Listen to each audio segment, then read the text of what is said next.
Tony Stark ha sido el pilar del MCU durante más de 10 años, evolucionando, aprendiendo de sus errores, siendo creador de sus propios enemigos. Lo hemos visto pasar de ser un personaje soberbio, multimillonario, playboy, filántropo, hasta el héroe humilde que sacrificó su vida para revertir el chasquido de Thanos y salvar a la humanidad. Pero todo pudo haber sido muy diferente. Hola cinéfilos y cinéfilas, yo soy Henry y hoy, a pedido de un suscriptor, responderemos a la pregunta: ¿y si Tony Stark muere en Iron Man 1? En este universo, Obadiah Stane le quita el reactor Arc del pecho a Tony Stark. Pepper Potts no encuentra nada incriminante a buscar en la computadora de Obadiah y llama a Rhodey para que vaya a ver a Tony. Cuando Rhodey llega a la casa de Tony, encuentra un cordón policial y le informan que Tony Stark ha muerto. La noticia se hace pública, aunque la muerte queda en sospechosas circunstancias.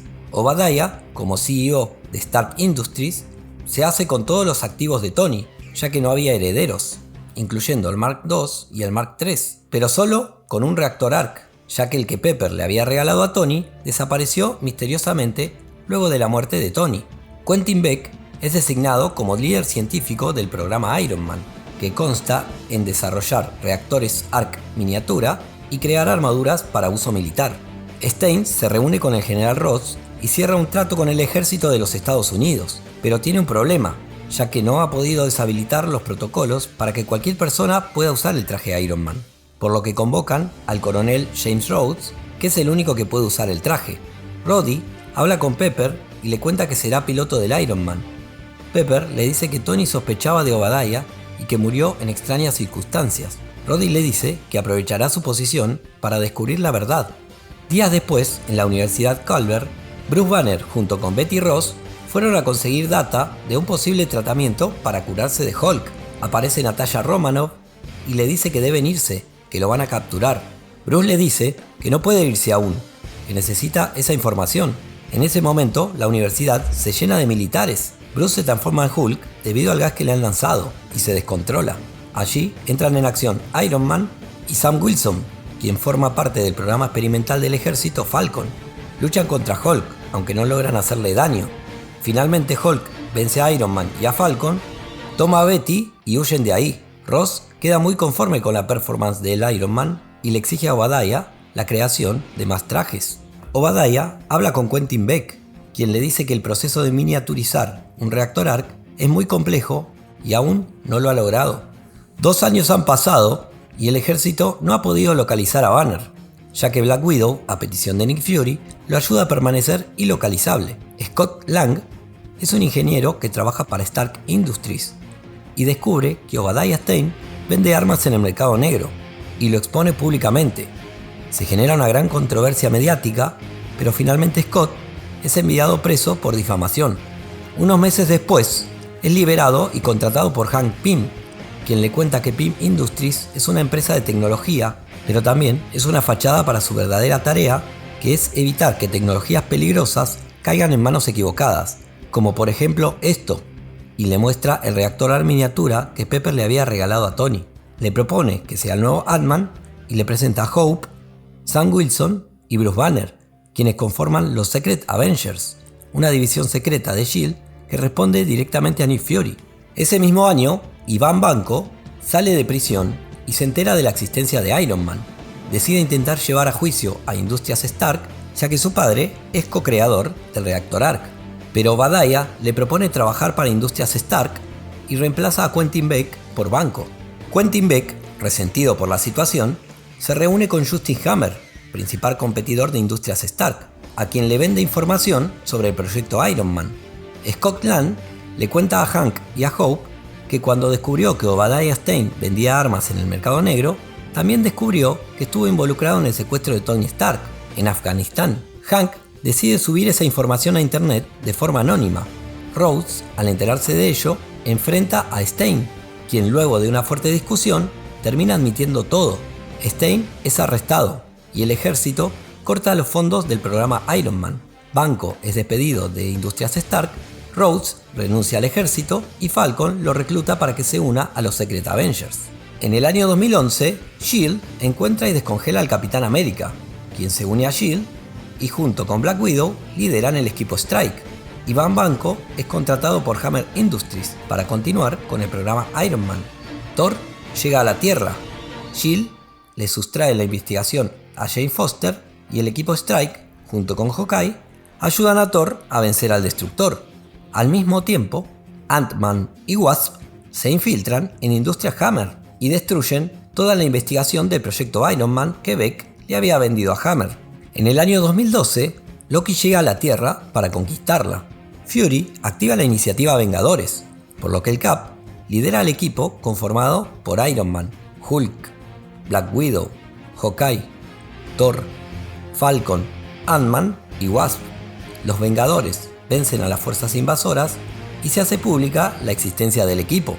Alexander Pierce discute con Fury porque mantenía en secreto la existencia de los Avengers.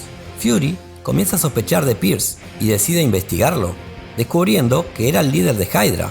Fury y sus aliados limpian a S.H.I.E.L.D. de infiltrados, arrestando a todos los leales a Hydra. Durante 6 años, los Vengadores han capturado al Soldado del Invierno y descubierto la base en Siberia que mantenía a los Soldados del Invierno durmientes.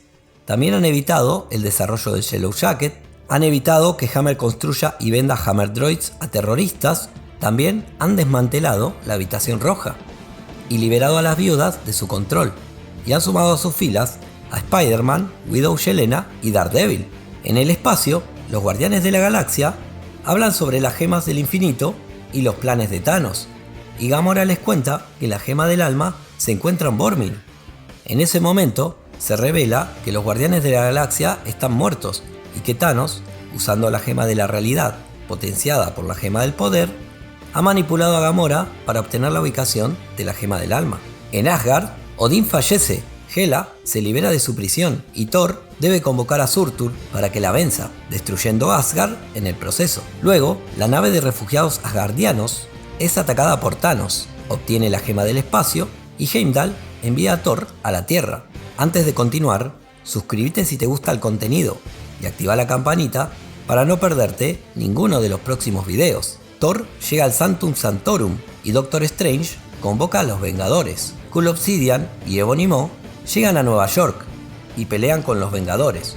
Cull Obsidian es vencido y Ebony Maw, a pesar de sus grandes poderes, debe retirarse ya que se encuentra en desventaja numérica. En el Helicarrier de S.H.I.E.L.D. aparecen Corvus Glaive y Próxima Midnight en busca del cetro de Loki. Pelean contra los agentes de S.H.I.E.L.D., quienes no tienen poder para vencer a los alienígenas, y se llevan el cetro. Thanos llega a la Tierra y se reúne con Corvus, Próxima y Ebony. Le entregan el cetro de Loki. Thanos ya posee 5 gemas del infinito y solo resta la gema del tiempo. Thanos y la Orden Negra se dirigen al Sanctum Sanctorum y cuando Strange se niega a entregarle la gema del tiempo a Thanos, este y sus esbirros pelean contra los Vengadores. Los héroes parecen no tener los poderes suficientes para derrotar al Titán Loco, cuando de repente llega la Capitana Marvel, quien había sido llamada por Fury, y pelea contra Thanos, mientras los héroes luchan contra la Orden Negra. Los terrestres logran salir vencedores sobre la Orden Negra, y finalmente todos los héroes supervivientes atacan a Thanos, quien logra vencerlos uno a uno. Consigue hacerse con la gema del tiempo, chasquea los dedos y luego se teletransporta. Los héroes, desconcertados por lo sucedido, ven cómo empiezan a desaparecer algunos de ellos. Wong, Capitán América, Daredevil, Wasp, Falcon, Black Widow, Thor y Spider-Man desaparecen, como también la mitad de la población del planeta. Unos meses después, Ant-Man reúne a los héroes restantes para intentar revertir la situación. Scott le dice que en el reino cuántico debe estar la respuesta, pero que necesita ayuda. Hulk se ofrece a ayudarlo, pero Strange piensa que debe haber otra solución y se va de allí. Strange se encierra en Kamartaj a estudiar todos los posibles hechizos que vean la posibilidad de deshacer lo hecho por Thanos. 2 años han pasado y Strange sigue sin encontrar una solución hasta que descubre la ubicación de Darkhold. En ese libro encuentra un hechizo que le permitirá revivir a los muertos. En ese momento, Moon Knight visita a Strange. Le dice que sabe qué es lo que piensa hacer y que no debería hacerlo. Strange le dice que es su culpa lo sucedido, porque no tuvo la fuerza para matar a Thanos y que debe resolverlo. Los héroes pelean entre sí, pero finalmente Strange logra inmovilizar a Moon Knight y realiza el hechizo.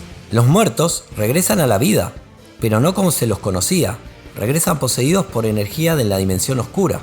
Mantienen sus habilidades y sus poderes, pero no poseen ningún rasgo de su personalidad anterior. Su único objetivo es destruir los santuarios de Londres, Hong Kong y Nueva York para que Dormammu pueda invadir la Tierra y su dimensión. Doctor Strange se da cuenta de su error y convoca a todos los héroes posibles. Moon Knight, Iron Man, Ant-Man, Hulk, Capitana Marvel, Widow Yelena y Hawkeye son convocados por el Hechicero Supremo. Enfrente de ellos se encuentran los Vengadores de la Dimensión Oscura, Capitán América, Wong, Daredevil, Wasp, Falcon, Black Widow, Thor y Spider-Man, influenciados por energía de la Dimensión Oscura. ¿Podrán los héroes vivos vencer a las fuerzas demoníacas de la Dimensión Oscura o la Tierra estará condenada al dominio de Dormammu por toda la eternidad? Esto fue Y si Tony Stark muriera en Iron Man 1. Gracias a Jere Tortorello por haberle dado vida a este universo. Espero que les haya gustado, dejen sus comentarios sobre este video y sobre qué otros What If les gustaría que hiciera. Denle like y activen la campanita para próximos videos. ¡Nos vemos!